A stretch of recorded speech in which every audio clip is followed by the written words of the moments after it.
capital of Roxburgh is a dignified town, but once a year it goes crazy, and wire baskets round the lamps and shutters on the shops is just their way of preparing for the annual Candlemas handball game.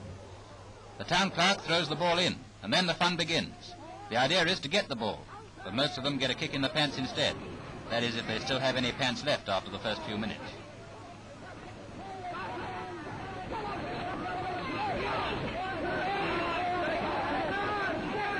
This year's winner is a youngster. Tiny but tough.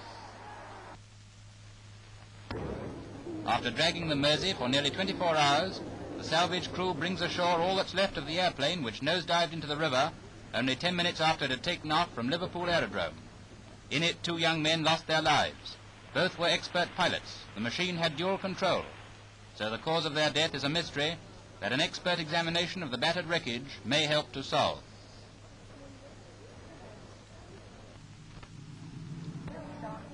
The Monte Carlo Motor Rally is the most strenuous and yet the most exciting long-distance trial in the world.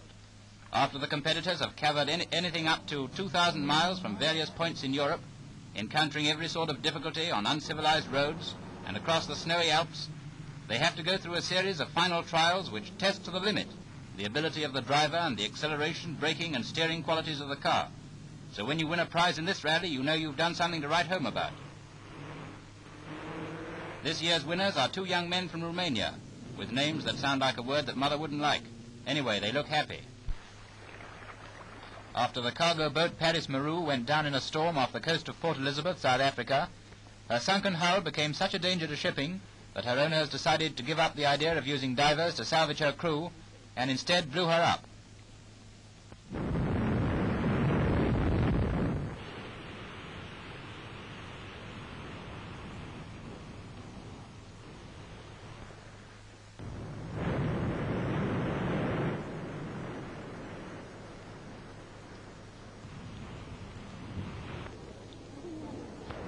You may not believe it, but these pictures, with their charming rural atmosphere, are actually the latest war pictures from Italy. Yes, the war on sanctions. So now every loyal Italian is being told that if he breeds rabbits, he'll be able to use the meat for food and send the skins to the government. Though what the government is going to do with them, we don't exactly know. Rabbits, by the way, breed very quickly, so it'd be a pity if Italy were overrun by them, as is Australia, for instance.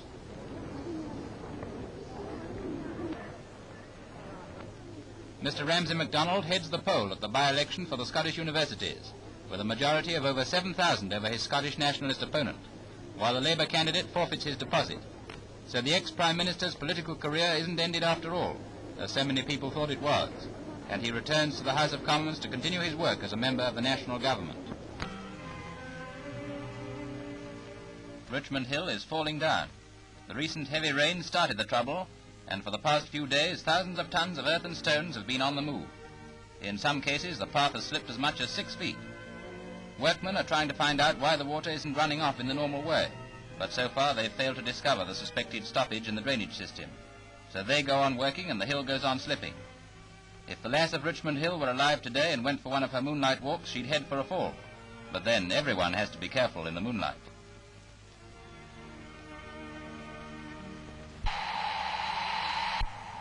A record cold wave sends the mercury in the United States Middle West plunging down to 20 and 30 below zero, and the wind has the bite of a deadly serpent, causing death and suffering. Pedestrians run for shelter, but the poor traffic cops just have to stay on duty and freeze. The intense cold even causes vapors to rise from the Chicago River, so if it gets any colder over here, just put on your winter pants and be thankful for small mercy. As if to refute the idea that the horse as a means of road transport is dying out, the 57th Shire Horse Show has more entries than ever before. This year, the organisers are putting up powerful opposition to the suggestion that the draft horse should be banned from London streets. And this year's show has royal patronage too, with Appleton Binder, a 4-year-old brown entered by His Majesty the King and bred by His late Majesty.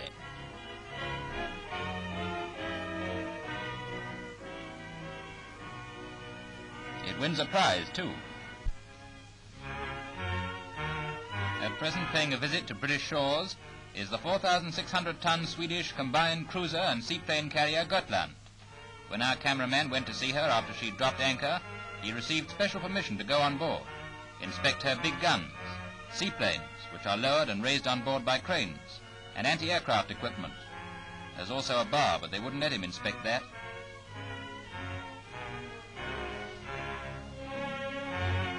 Soon after his ship's arrival, her commander goes ashore to pay the usual courtesy call.